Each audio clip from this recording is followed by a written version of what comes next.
Hey everybody, Alex Kozora, SteelersDepot.com, back with some more Pittsburgh Steelers recap and reaction from the crazy 44-38 win over the Cincinnati Bengals with the Pittsburgh Steelers on Sunday. Pittsburgh now 9-3 on the season. Let's talk about it. Before we start, if you guys could like this video, subscribe to the channel, and check out the site, SteelersDepot.com. Would really appreciate that. We are in uncharted territory with this one. Normally, we're talking about Pittsburgh making defensive plays, winning the game late, and this game contained elements of that, but 44-38, what a crazy shootout. Not usually the direction these games go. Highest scoring game ever between Pittsburgh and Cincinnati. So, just starting with the offense in this one, and you were worried if Pittsburgh got into a shootout, could they match points for points? And they did. And Russell Wilson, hats off to him. This goes back to, and this is things we talked about after the Jets game, the Giants game, right after Mike Tomlin made the switch from Justin Fields to Russell Wilson. But the reason why Wilson was inserted into the lineup was the opportunity and the hope that Pittsburgh could elevate their offense to that next level so they could win games more than just the 20-17 slugfight to the very end. Could they match those points for points? Could they put up 30 plus? Could they really hang with prolific scoring offenses? Now, I know the Bengals defense is certainly not going to be the caliber Pittsburgh will see throughout other games and, the postseason, but still, the fact of the matter is you showed that you can, outduel or basically stay in pace with a really good quarterback like Joe Burrow. And that's what Wilson's been able to provide. I just thought, he was calm. You have the pick six, and it sure looked like a penalty to me on Cam Taylor-Britt, but you go down 7-0 just like that. There was no panic, no sense of the sky is falling, and they just calmly have a great game plan on the next drive and throw some screens and finish that one off with the George Pickens 17-yard touchdown. And so that was a real big response to not have this hole being dug early or getting discouraged and knowing let's just go out there and make the next play. And Wilson certainly provides that intangible, that sense of calm and let's just get back to it, do our thing. This game is far from over. And obviously that's how Pittsburgh operated. But 3 touchdown passes Wilson had in this one.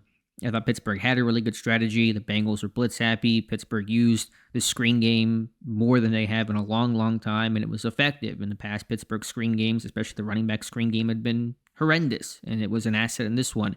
Pittsburgh's running backs caught, I think, 13 passes for $149 in this game, and so they made up a big chunk of this passing game. The Bengals, as teams are beginning to do, appear to play more too high and take away the vertical deep ball down the sideline to guys like George Pickens, and so that softens up the defense. They're playing looser coverage, allows you to run the ball, allows you to throw it underneath to the running backs and to the tight ends, and they were getting good yak. And so Wilson, all the high marks and hallmarks, I should say, of his game, the intangible leadership, changing the play at the line, getting this team into good looks against the front and whatever they're getting on a particular play, spreading the ball around. 10 different Steelers caught a pass. I'm going to have to try to research the last time that happened. It has been several years, if not much longer than that, since that last occurred.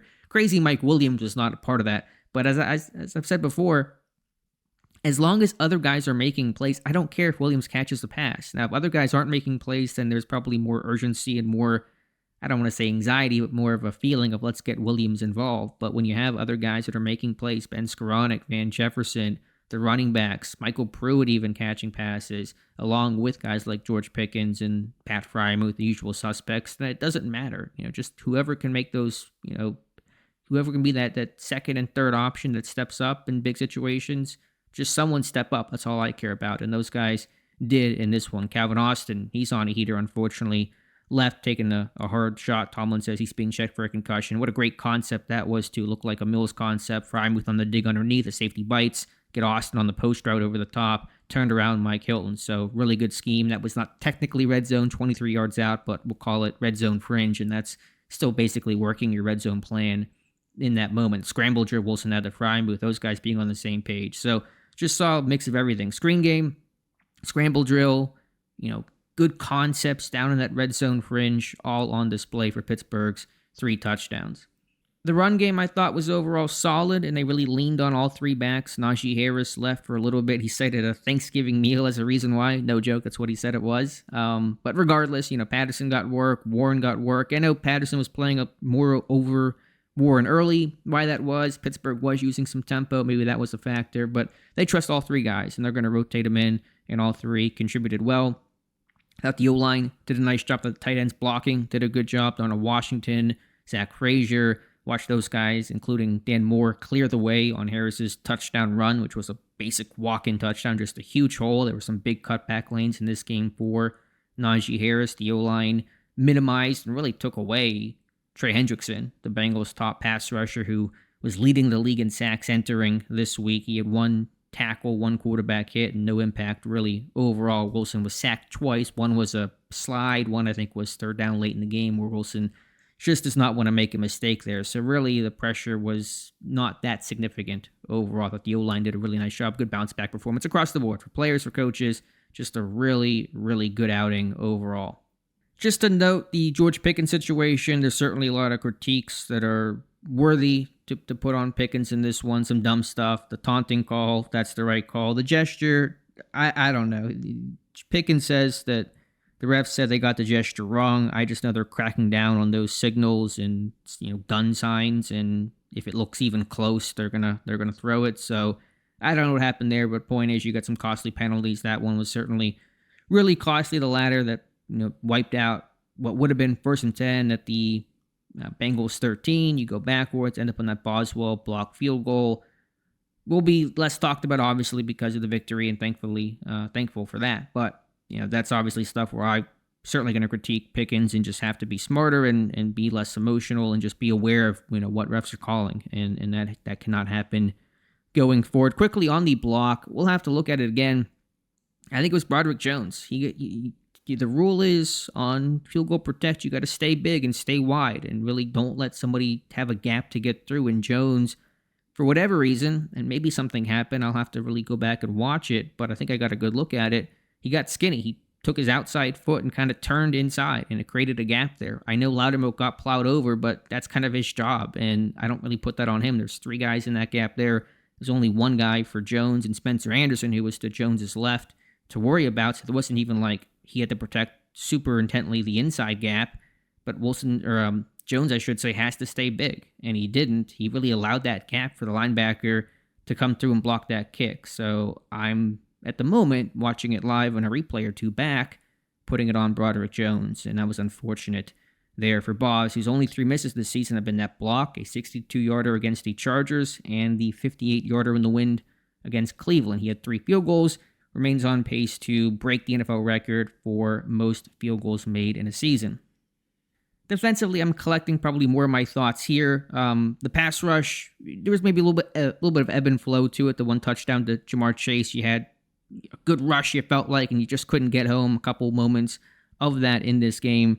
But overall, you were getting those impact plays. You were getting TJ Watt, sack fumble, Nick Herbig, sack fumble, scoop and score by Peyton Wilson. And so when you were hitting big. And I understand when you're facing Burrow, who's not been sacked a ton this year, the ball's going to come out on time for them. And so you're not going to get it home in every single instance. But Pittsburgh made those big-time, weighty defensive plays that Cincinnati simply did not make. They did not have those impact defensive plays. Cam Hayward, fantastic game. A sack, great bull rush. Pass deflection that gets picked off by Dante Jackson. He's got 8 pass deflections this year, Hayward does. That might lead the team. He came into this game tied with Dante Jackson. I don't know what Jackson finished with. Jackson almost scored. Higgins saved a pick 6 for sure on that one. But yeah, Hayward's got 5 pass deflections his last 3 games. He's got at least 1 in 5 or 6 straight games. And so that's always been a real element to his game, not just the sacks and the run defense, but getting his hands up and throwing lanes, and there are a few better, if any better, than Cam Hayward at doing that. Now, obviously, negatively, Joey Porter Jr., one of the worst games you're going to see from a corner. Ton of flags, and it's really hard to disagree with any of them. Pickens, maybe, some calls, some non-calls. Could talk about that, but Porter, they were basically all the right call. And just some panic situations, one in the end zone where the ball's 20 feet over his head, and yeah, is that catchable, uncatchable? But you pull a guy down like that, they're going to call that kind of stuff, and rightfully so. I guess Porter just lost vision of the football, but that in itself is a problem too. He got called for holding and DPI on the same play, which you don't see too often. I think 4 or 5 official penalties accepted, but I think he got flagged for maybe 6 or 7. So his flags have come in bunches. They stack up. The Denver game, the Washington game, and today against Cincinnati, those make up probably 80% of his penalties. And so you just have to avoid stacking those bad plays. And that's been an issue for him. So yeah, just an ugly performance overall. Patrick Queen, not his best day either. The run game, Bengals had some pop early. Chase Brown, a couple of big runs, that big 40-yard run down to the half-yard line. They scored the next play. Don't see that happen too often for Pittsburgh. Can't let that guy utilize his speed and get out in the second level and really ramp up. Pittsburgh did calm things down after, which was good. And so they were able to correct some of those things on the fly. And so that was important to see in this one. But yeah, can't have that happen going forward. So probably a little too long-winded here. Want to go back and watch the tape, but happy for a win, 9-3 to stay ahead of the Ravens, no matter the result of this Baltimore game, which, as of this recording at 6:15 p.m., Philadelphia is up 14-12. So we'll hope for an Eagles victory to kind of give that cushion back in Pittsburgh's favor. But regardless, Pittsburgh getting a win, not dropping 2 straight divisional games, and just closing that one out. Justin Fields too. I should have mentioned that in terms of icing the game. I was a little questionable the decision to take Wilson off the field considering how well he'd been playing, but it all worked out, and so kudos to Pittsburgh for that. So let me know your thoughts in the comments below. Appreciate you guys watching. Please like this video, subscribe to the channel, check out the site, SteelersDepot.com. Tons more coverage. I'll have a lot more thoughts. Again, this is always kind of an initial view that I have, and we'll certainly talk about it more, write about it more for the site going forward. So thank you again, and we'll talk to you soon.